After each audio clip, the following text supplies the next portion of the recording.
This is Clinicians Roundtable on ReachMD.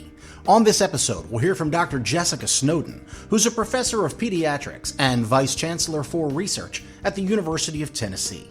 She'll be discussing the importance of proactively recognizing and diagnosing meningitis B in children. Here's Dr. Snowden now. It's been amazing to see, even over the course of my own career, the impact that meningitis vaccination has had on children all over the country, all over the world, which has been remarkable. However, that doesn't mean it's completely gone. And so one of the things that becomes really important for all of us as pediatricians to be aware of is even in an age where meningitis is rare, thanks to vaccination, it is still something that is occurring, either because not all children are vaccinated or because no vaccination is 100% effective.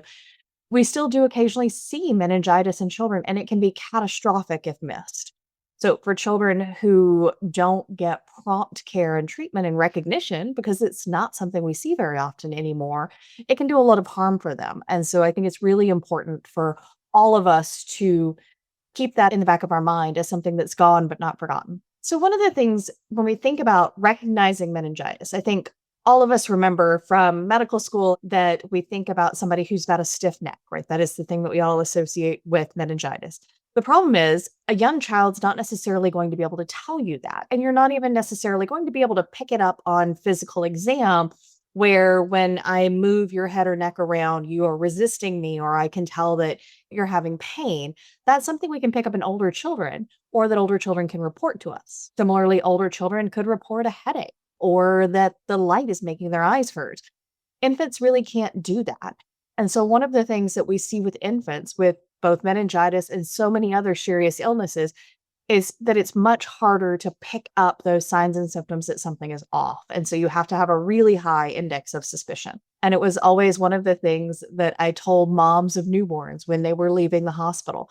Whoever his caretakers are the people who are going to be able to tell us that there's something not quite right. It could be that they're sleeping more than usual. It could be that they're crankier than usual. It could be that they're not eating the way they normally did or floppier than usual. It's all of those things that all of us as caregivers recognize are not quite right about our child. We need to take that seriously in infants because it could be a sign that there's something unusual going on. The gold standard way that we diagnose that, the definitive way that we do that, is we do something called a lumbar puncture. So we're looking for things like lots of white blood cells that are coming to fight the infection.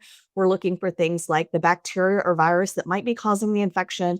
We look for things like elevations in protein, because again, that's your body trying to mount a response and trying to fight this off. So all of those things, the gold standard for us really is looking at that spinal fluid itself.